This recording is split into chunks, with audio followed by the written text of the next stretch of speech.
പൗരാണിക ക്രൈസ്തവ കലാരൂപങ്ങളിൽ ഒന്നാണ്. മാർഗം എന്നത് വിശ്വാസത്തിന്റെ വഴി എന്ന അർത്ഥത്തിൽ ക്രൈസ്തവ ജീവിതത്തിന്റെ ഭക്തി, ശുശ്രൂഷ, വിധേയത്വം എന്നിവയെ ഭംഗിയായി അവതരിപ്പിക്കുന്ന കലാരൂപം.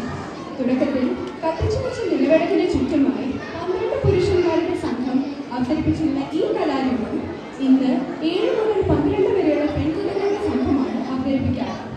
മാർത്തോമാ ശ്ലീഹായുടെ ചരിത്രമാണ് ഇതിന്റെ ഇതിവൃത്തം. വന്ദനകാലത്തിൽ തുടങ്ങി മംഗളകാലത്തിൽ അവസാനിക്കുന്ന 400 പരം വരികളുണ്ട്. ഇവയെ 14 ഭാഗങ്ങളായി തിരിച്ചിരിക്കുന്നു. നടുക്ക് കത്തിച്ചു വെച്ചിരിക്കുന്ന നിലവിളക്ക് ദൈവസാന്നിധ്യത്തെയും 12 നർത്തകർ യേശുവിന്റെ ശിഷ്യന്മാരെയും സൂചിപ്പിക്കുന്നു. ഇന്നിവിടെ ഞങ്ങൾ അവതരിപ്പിക്കുന്നത് മാർഗംകളിയിലെ വന്ദനകാലമാണ്. ഇത് ദൈവാനുഗ്രഹം അഭ്യർത്ഥിച്ചുകൊണ്ടും അരങ്ങ് ശുദ്ധീകരിച്ചുകൊണ്ടും മാർഗംകളിക്ക് തുടക്കം കുറിക്കുന്ന പ്രാരംഭകാലമാണ്.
Thank you for the amazing